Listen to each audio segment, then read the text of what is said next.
My channel Inai reaction. सो आप सब कैसे आई, विश आप सब ठीक ही रहे। सो आज का बहुत ही इंटरेस्टिंग टॉपिक है जिस पे मैं अपना रिएक्शन देने वाली हूँ। Seriously, India versus Pakistan. हाँ जी, India versus Pakistan education mean India की अच्छी एजुकेशन है कंपैरिजन टू पाकिस्तान। और जिनकी वीडियो पे मैं रिएक्शन देने वाली हूँ उनका चैनल का नाम है get set fly set. Channel का नाम है, बहुत अट्रैक्टिव सा है, get set fly set. And topic है किस देश की एजुकेशन सिस्टम बेहतर है, भारत या Pakistan. India versus Pakistan education system. तो टॉपिक तो बहुत ही अच्छा लग रहा है और इनका चैनल का नाम इतने अट्रैक्टिव है तो शायद से वीडियो भी बहुत ही अच्छी होगी। और ज़्यादा बातचीत न करते वीडियो स्टार्ट करते हैं। So let's start.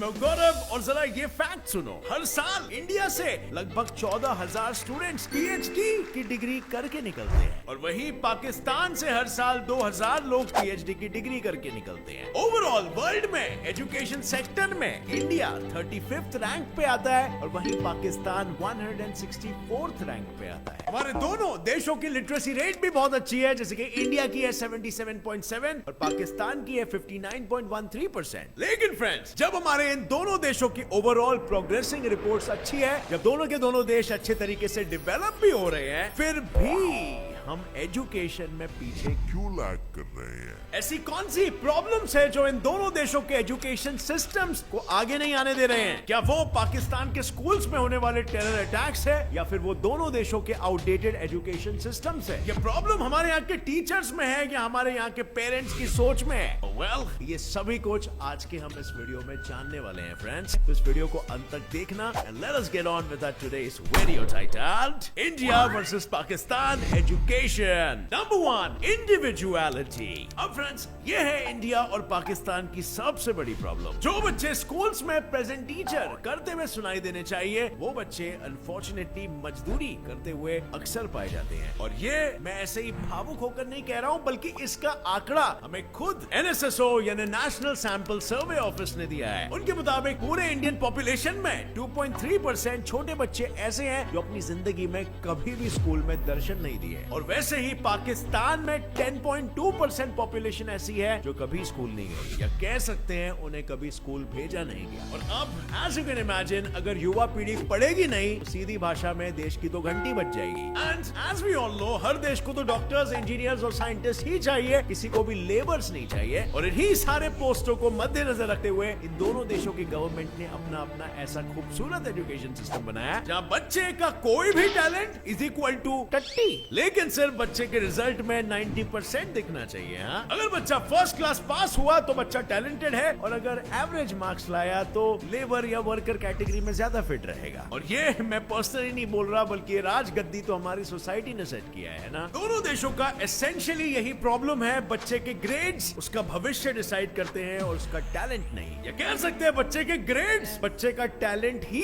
डिसाइड करते हैं। क्या अगर कोई स्टूडेंट जो किसी और चीज में ज्यादा इंटरेस्टेड है, क्या अगर कोई स्टूडेंट म्यूजिक में ज्यादा इंटरेस्टेड है, क्या कोई ऐसा हो जिसका आर्ट्स अच्छा हो लेकिन उसे मैथ्स नहीं पसंद, और क्या कोई बच्चा ऐसे हो जिसने वैसे तो कॉमर्स लिया हो लेकिन उसे साइंस पढ़ाना ज्यादा पसंद और मेरी तरह यूट्यूबर बनना चाहता हो, पर नहीं, उसे वो सारे सब्जेक्ट पढ़ाए जाएंगे जिसमें उसको इंटरेस्ट नहीं है। इन्हीं सभी चीजों पर कोई ध्यान नहीं देगा, बस सिर्फ वो एडम एंड ईव के जमाने के टेक्स्ट बुक्स जो चलते आ रहे हैं, चलते आते रहेंगे, और जो सालों से स्कूल्स में रटाया जा रहा है वो भी रटाया जाते रहेगा। एजुकेशन सिस्टम तो छोड़ो, बल्कि सिलेबस तक चेंज नहीं हुआ है। जैसे हमारे पूर्वजों के जमाने में हमारे पुश्तों को मिलते हैं, वैसे ही एजुकेशन हमारे आज के जमाने के बच्चे भी ले रहे हैं। Number 2, lack of creativity. अब फ्रेंड्स, पाकिस्तान के बलूचिस्तान के हर एक यूनिवर्सिटी में जब टीचर्स के बारे में जाना जा रहा था, और तब जो खुलासा हुआ वो सुनकर हमारी सिट्टी पिट्टी सब गुम हो जाएगी। और अब ऐसा कुछ नहीं है कि टीचर्स बॉम्ब बनाने की ट्रेनिंग दे रहे थे, वो बात तो कुछ ऐसी है कि बलूचिस्तान के यूनिवर्सिटी में एक भी टीचर ऐसा नहीं था जिन्होंने पीएचडी की डिग्री होल्ड की हो। और टीचर तो छोड़ो, बल्कि खुद कॉलेज का प्रिंसिपल भी नहीं था। वहीं पर अगर हम इंडिया की बात करें तो यूनिवर्सिटी लेवल तो छोड़ो, सिर्फ रूरल यानी कि गांव के स्कूल्स में जो सर्वे हो रहे थे उनके बारे में सुनकर भी आपके पांव तले जैसे जमीन खिसकने वाली है। क्योंकि हर एक गवर्नमेंट स्कूल के 2nd और 3rd के बीच के बच्चों को ना तो ठीक से रीड करना आ रहा था और ना ही basic mathematical operation like addition, subtraction, multiplication, division etcetera. और अब इसका रीजन क्या है? क्या कोई आप में से मुझे बता सकता है? Well,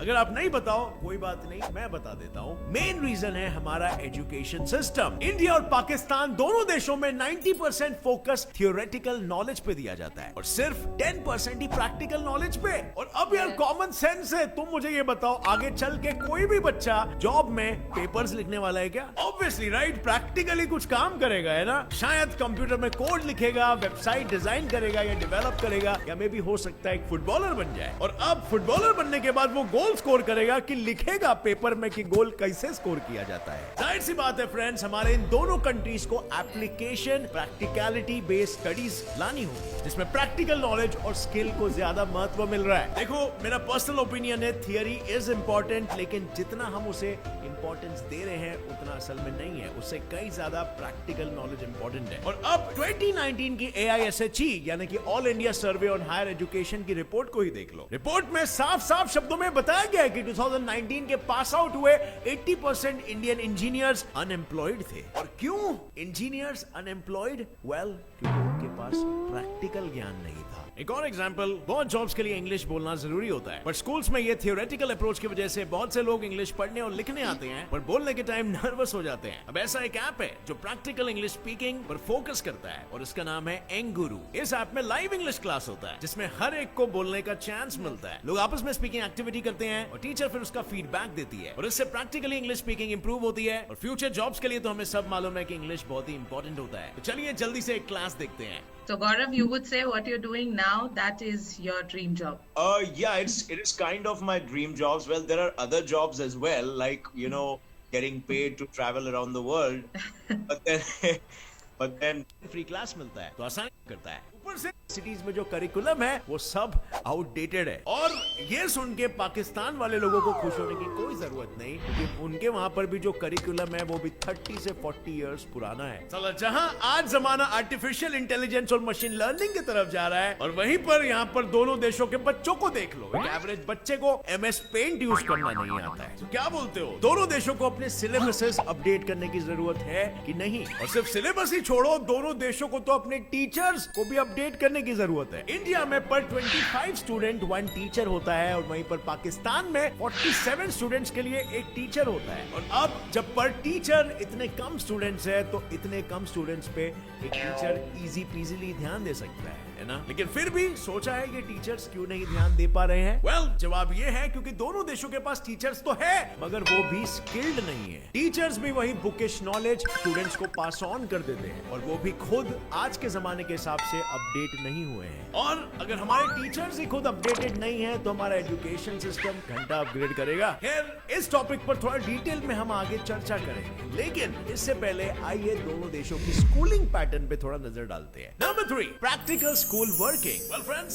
देखो आप सभी ये सब देखो, ये है इंडिया के एक किसी स्कूल का टाइम टेबल और ये देखो ये है पाकिस्तान के एक स्कूल का टाइम टेबल। और जरा रुको, अपने बचपन की यादों में खोने के लिए कहा था मैंने। ये पिक्स मैंने इसीलिए बताया क्योंकि मैं कुछ सिमिलैरिटीज आपको प्रेजेंट कर सकूं कि दोनों देशों में इंग्लिश, हिस्ट्री, साइंस, मैथ्स ऐसे सब सब्जेक्ट्स को इंपॉर्टेंस तो जरूर दी जा रही है, लेकिन क्या किसी को भी यहाँ पर म्यूजिक, क्राफ्ट, PT, ड्राइंग के एक भी लेक्चर दिखे? वेल, क्या जरूरत है, किसी बच्चे के अंदर की क्रिएटिविटी थोड़ी निकालनी है, उनको किताबी कीड़ा जो बनाना है। और अगर हम बात करें दोनों देशों की टीचिंग टेक्निक्स पर, तो चलो माना कि आजकल डिजिटलाइजेशन दोनों देशों की एजुकेशन सिस्टम में आया जरूर है, पर अब तक क्या था, वही बोर्ड पर लिखते टीचर्स और पीछे चिल्लाते हुए बच्चे। अब माना कि इंडियन एजुकेशन सिस्टम पाकिस्तान से भले ही रैंक में आगे हो, पर अगर हम ऐसी सारी चीजों को कंपेयर करें तो ये दोनों एक ही प्लेन पे है, क्योंकि दोनों एजुकेशन का पैटर्न या फिर कहे तो फ्लो भी सेम ही यूज करते हैं। जैसे कि दोनों देशों में पहले प्री प्राइमरी का एजुकेशन होता है, फिर प्राइमरी का, फिर मिड स्कूल, फिर हाई स्कूल, अंडर ग्रेजुएट और फाइनली पोस्ट ग्रेजुएट कोर्सेज। जैसे इंडिया में SSC और HSC है, वैसे ही पाकिस्तान में भी SSC और HSC है। और जैसे हमारे इंडिया में CBSE और ICSE जैसे इंटरनेशनल बोर्ड्स है, वही पाकिस्तान में भी BISE और IGCSE जैसे इंटरनेशनल बोर्ड्स है। और बस फर्क ये है कि पाकिस्तान के पास ज्यादा स्कूल्स नहीं है, यानी कि सिंपल लैंग्वेज में कहा जाए तो उनका इंफ्रास्ट्रक्चर थोड़ा वीक है। अगर हम वहां के काउंट देखें तो पाकिस्तान में 9.7 करोड़ स्टूडेंट्स हैं, जबकि 198 यूनिवर्सिटीज, 1468 कॉलेजेस और 28,072 स्कूल्स हैं। और वहीं पर अगर हम इंडिया की बात करें तो यहाँ पर तो सिर्फ हमारे स्टूडेंट्स ही 31 1.5 करोड़ है, जो कि पाकिस्तान के पूरे पॉपुलेशन का 4 गुना ज्यादा आंकड़ा है। और ऊपर से हमारे पास 875 यूनिवर्सिटीज, 40,000 कॉलेजेस, 18.8 लाख स्कूल्स हैं, और ये दोनों के बीच का कंपैरिजन आप यहीं पर देख सकते हो। पाकिस्तान के पास इंफ्रास्ट्रक्चर कितना कम है, और यही कम इंफ्रास्ट्रक्चर होना पाकिस्तान के एजुकेशन के लिए एक बड़ी बाड़ा बन सकता है। Number 4, do not play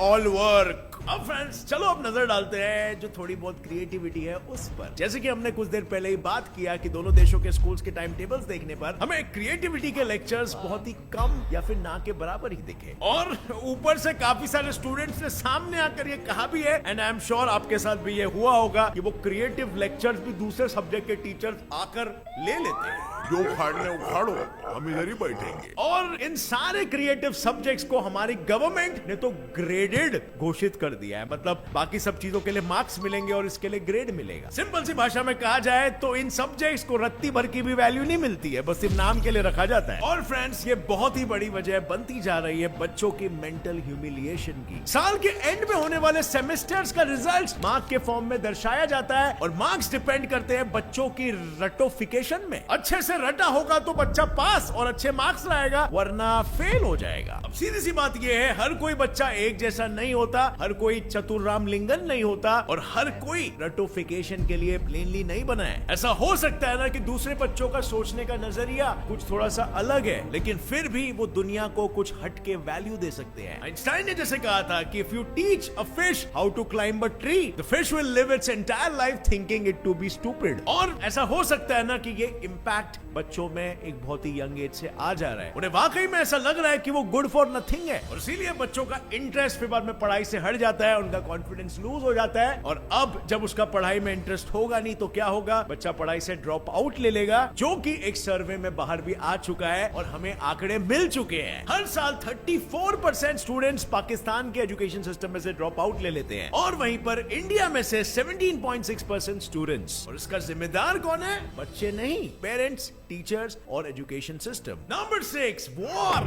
on terrorism. अब फ्रेंड्स क्या लगता है, क्या बस इतनी सी प्रॉब्लम्स है? वेल, बिल्कुल भी नहीं। दो मेन प्रॉब्लम्स की तो बात हमने अब तक की नहीं है। जहां फर्स्ट है टेरर अटैक्स, क्योंकि टेररिस्ट अटैक्स पाकिस्तान के स्कूलों में बहुत ही बढ़ते जा रहे हैं, और न्यूज रिपोर्ट्स की माने तो 2000 से लेकर 2008 के बीच में पाकिस्तान में 82 से भी ज्यादा टेरर अटैक्स हुए हैं पाकिस्तान के स्कूलों में। और अगर ये आंकड़े आपको ज्यादा लग रहे हैं तो ये भी सुन लो, 2008 से लेकर 2013 के बीच में 642 अटैक्स हुए हैं। मतलब अटैक्स रुके नहीं है, बल्कि 7 गुना ज्यादा बढ़ चुके हैं। 2014 की अगर बात करें तो एक बहुत ही मेजर अटैक हुआ था, जिसमें 7 गनमैन पेशावर के एक स्कूल में घुस गए थे और अंधाधुंध गोलियां चलाना शुरू कर दिए, और इसके वजह से 150 लोगों की तुरंत मौत हो गई। और अब इस टेररिज्म के पीछे का अगर मेन रीजन पता लगाया जाए तो वो ये है कि मॉडर्न एजुकेशन सिस्टम रिलीजन को नहीं जमता है, और इसी रीजन की वजह से ये अटैक्स मोटिवेटेड होते हैं। और मे बी ये वजह हो सकती है कि लोग अपने बच्चों को इन स्कूल्स में दाखिला देने से डरते हैं। और यहीं पर अगर हम इंडिया की बात करें तो ऐसे केसेस इंडिया में अभी तक देखने को नहीं मिले हैं। नंबर 6,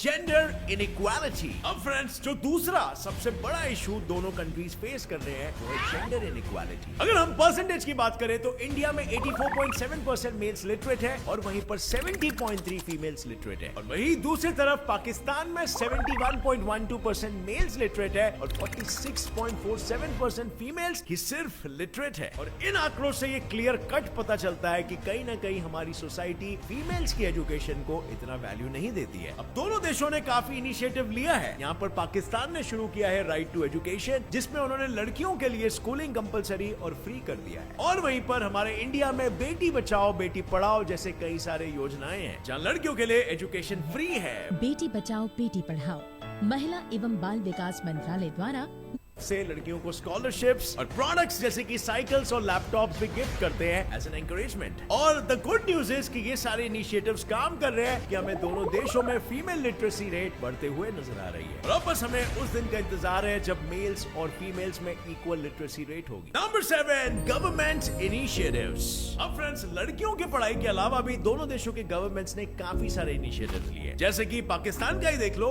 कोरोना के इस काल में वहाँ के लोगों के घरों में काफी सारे बच्चों के घरों में इंटरनेट नहीं था। और अब क्योंकि वहाँ के बच्चे भी पढ़ पाए, इसलिए पाकिस्तान की गवर्नमेंट ने टीवी पर ही टेलीस्कूल करके एक चैनल ही लॉन्च कर दिया, जहाँ सुबह के 8 बजे से लेकर शाम के 6 बजे तक सारे स्टैंडर्ड्स के लेक्चर्स शेड्यूल किए गए थे। And that's truly a great initiative. हमारी गवर्नमेंट भी इस संदर्भ में कुछ कर सकती थी। और अब दोनों देशों की गवर्नमेंट्स ये ट्राई कर रही है एजुकेशन को आगे लाने के लिए, और इसीलिए इंडियन गवर्नमेंट भी हर साल अपने जीडीपी में से 4.6% एजुकेशन में इन्वेस्ट करती है। 4.6% पिछले कुछ दशकों से काफी ज्यादा है, और वो आंकड़ा कुछ 2.7 लाख करोड़ है। और वहीं पर पाकिस्तान की गवर्नमेंट अपने जीडीपी में से 2% इन्वेस्ट करती है एजुकेशनल सेक्टर पर, यानी कि नंबर वैल्यूज में 26,000 करोड़।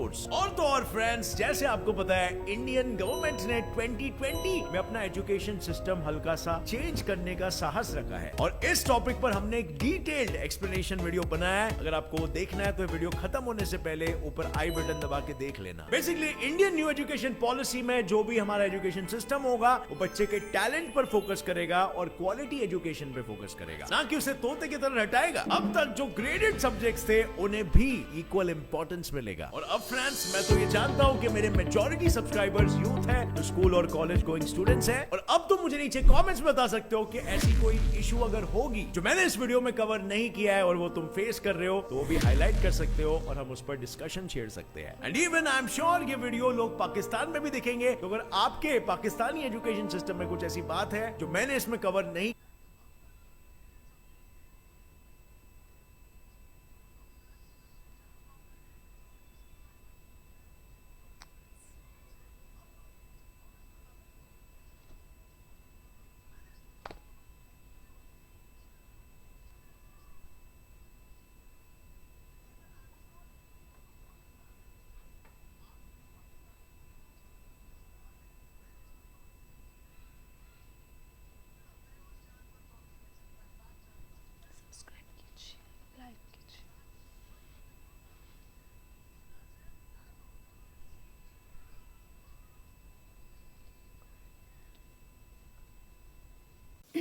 इनके वीडियो के लिए, क्योंकि इन्होंने अपनी वीडियो में बहुत ही अच्छे तरीके से एक्सप्लेन किया है हर चीज़ को एग्जाम्पल के थ्रू उन्होंने पेश किया है, और इस तरीके से कि हर एक इंसान को समझ में आ जाएगा और वो बोर भी नहीं होगा। क्योंकि कुछ वीडियोस होती है वो ऐसा लगता है कि लेक्चर है प्रॉपर और वो समझ में नहीं आता और बोर होते हैं और उसको फिर स्किप कर देते हैं, फिर हटा देते हैं।